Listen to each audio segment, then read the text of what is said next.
Pessoal, sejam bem-vindos ao canal Introjetando. Meu nome é Caio, eu vou estar entrevistando o psicólogo Bruno hoje. Bruno, pode se apresentar, por favor, pra gente? Certo, meu nome é Bruno, eu sou terapeuta cognitivo-comportamental, trabalho na área de saúde mental há mais ou menos 11 anos e hoje vamos conversar um pouco sobre ansiedade. Então, o tema de hoje é ansiedade nos dias atuais. Eu queria começar com uma pergunta bem básica, Bruno. Perguntar para você, como é que você definiria a ansiedade? Como é que você definiria uma pessoa com ansiedade também? Vamos lá, ansiedade é o sentimento, é a sensação assim, básica do ser humano. A ansiedade nos ajuda, nos alerta a lidar com conflitos do dia a dia. Sem ansiedade, por exemplo, nós não estaríamos aqui. Eu preciso ter uma ansiedade para me lembrar das coisas importantes da minha vida. Então é a ansiedade que me faz acordar cedo, tomar banho, estudar para uma apresentação como essa.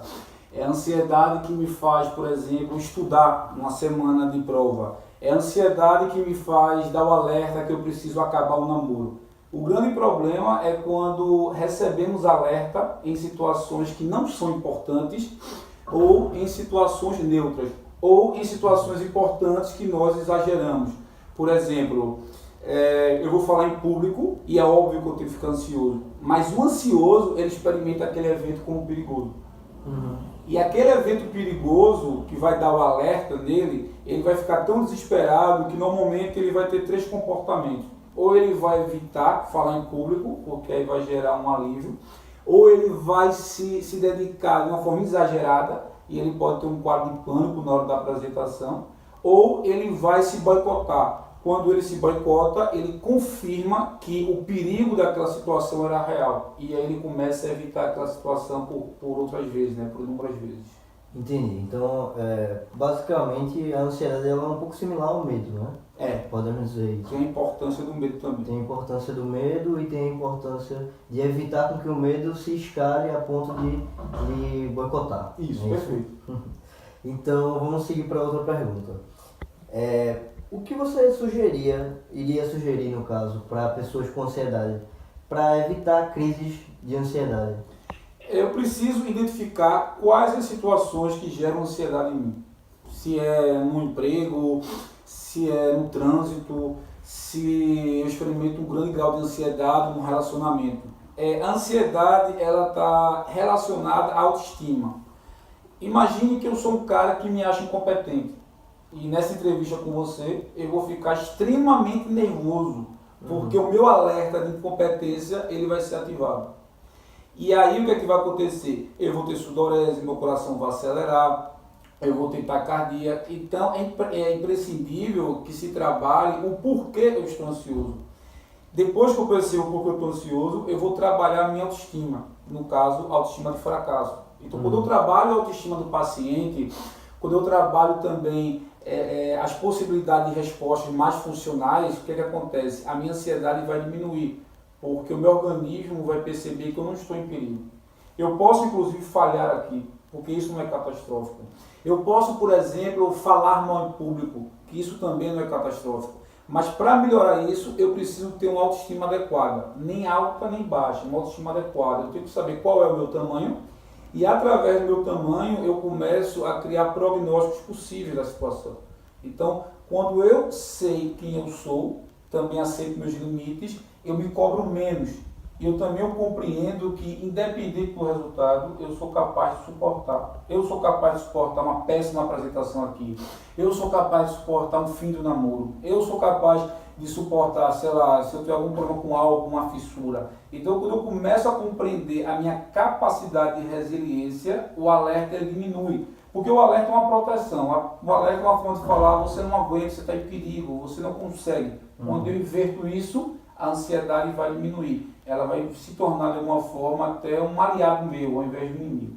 No caso, esse alerta pode servir de aliado e ele pode também trazer um alerta que ele seja falso, vamos dizer assim. Perfeito. Alerta falso. Ou alerta exagerado. É um alerta real, mas é exagerado. Entendi. Tudo bem. Qual você acha que é a importância principal do psicólogo no tratamento, no entendimento de uma pessoa com ansiedade? O ansioso, às vezes, ele não sabe que é ansioso, porque o ambiente dele é ansioso. O ansioso, às vezes, pertence a um ambiente agitado, um ambiente de muita preocupação, um ambiente de muita angústia. E ele se habitua com aquilo. A psicoterapia tem um papel de psicoeducação. O ansioso, ele começa a entender por que ele é ansioso, quais são as situações que ele fica ansioso e como essa ansiedade interfere na vida dele. Então, o papel do psicoterapeuta é ensinar o ansioso a dar respostas contrárias aos habituais. Porque na ansiedade eu preciso pensar com ansiedade, sentir com ansiedade e agir com ansiedade. Essa tríade confirma a minha ansiedade. Mas, se eu tenho medo de falar em público e eu treino esse falar em público e consigo falar em público, o meu comportamento vai ser contrário ao comportamento de ansiedade. De fato, eu não estava em perigo. Então, eu preciso sempre me comportar de uma forma contrária ao que minha ansiedade quer. E como é que eu vou fazer isso? Através do questionamento. Qual é o perigo que eu estou passando? Qual é a pior coisa que pode acontecer? E se acontecer, o que é que eu vou fazer? Quando eu começo a trabalhar a questão de suportar a consequência, a minha ansiedade vai diminuir. A gente trabalha a psicoeducação. Então, sentimento não é um fato. Nem tudo que a ansiedade me diz é um fato. E eu preciso questionar essa hipótese da ansiedade para verificar o quanto isso é verdadeiro ou é uma distorção de pensamento, ou é uma distorção cognitiva. Entendi, perfeito. Em relação a essa questão da importância do psicólogo na ajuda, na psicoterapia com pessoas com ansiedade, vem também um questionamento que eu vejo muito no meu ciclo, que é até que ponto é necessário o uso de medicamentos para pessoas que sofrem de ansiedade, ansiolíticos, etc. E eu sei que você, como psicólogo, não receita medicamentos, mas você está a par disso porque está inserido no meio. Então eu queria só que você falasse um pouco sobre isso, qual é a sua visão sobre... A medicação, ela pode ajudar numa crise ou com um paciente que está passando por um transtorno de ansiedade generalizado, um transtorno agudo que está muito intenso. Mas também pode atrapalhar, porque o ansiolítico, ele tira a habilidade do paciente de enfrentar. Se toda vez que eu falo em público eu preciso tomar um remédio, o remédio vai aliviar, mas o meu treinamento de habilidade vai piorar. Então o que acontece? Com todo enfrentamento, obrigatoriamente tem uma ansiedade. Aqui é um enfrentamento. Se você não estiver nem um pouquinho ansioso, você vai estar apático aqui. Você precisa de uma ansiedade. Então não é só ansiolítico. As pessoas usam drogas, álcool para lidar com sua ansiedade, porque isso gera um alívio imediato. Porém, esse alívio impede que eu treine a habilidade. E não tem como treinar a habilidade sem ansiedade. Eu treino com medo, com ansiedade, eu repito esse quadro de ansiedade, esse enfrentamento várias vezes, e com a repetição, naturalmente, a ansiedade vai diminuindo. Claro que em caso de uma ansiedade mais psicótica, uma dependência química, o paciente tem uma crise de ansiedade, uma fissura, ele pode até convulsionar se não tiver um ansiolítico. Aí nesse caso é importante. Mas geralmente o que eu vejo é que a ansiedade não precisa da medicação. O melhor medicamento para a ansiedade se chama enfrentamento. A ansiedade normal, né? Agora, quando a ansiedade é muito intensa, muito patológica, aí o remédio realmente pode ser útil, mas há um determinado momento que o paciente ele começa, de tanto enfrentar, ele pode já tirar o remédio, né? Ou diminuir, porque aí a ansiedade ela aumenta, mas ele tem muita habilidade. Entendi. Eu preciso ter mais habilidade do que minha ansiedade. Entendi, muito legal isso. Em relação às pessoas que estejam passando por algum tipo de dificuldade emocional, dificuldade com ansiedade, qual seria o recado que você gostaria de passar para as pessoas que estão assistindo aqui no canal?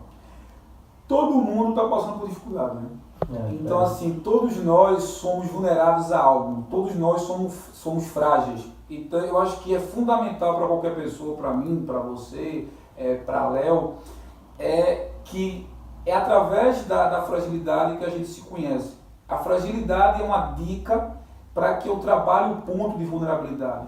Eu preciso transformar fragilidade em prosperidade, porque quando eu começo a treinar a fragilidade, eu me torno uma pessoa antifrágil. O que é um antifrágil? Não é uma pessoa que não se fragiliza.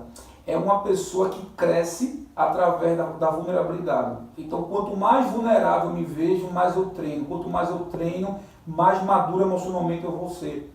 Quando eu evito a vulnerabilidade, eu fico com a imunidade baixa à ansiedade. Então, quando eu me coloco em situações de enfrentamento, quando eu me coloco em situações de ansiedade e fragilidade, é uma possibilidade de treinamento. E quando eu treino, eu acabo crescendo. Quer dizer, um enfrentamento real, sem as chamadas muletas, vamos dizer, seja o álcool, seja o ansiolítico, seja qualquer outra coisa. Imagine um lutador de MMA, ele leva murros no abdômen e não dói nele. Se for em mim ou em você, a gente cai no chão, porque ele é treinado a sentir dor. Não tem como você enfrentar sem um tipo de dor.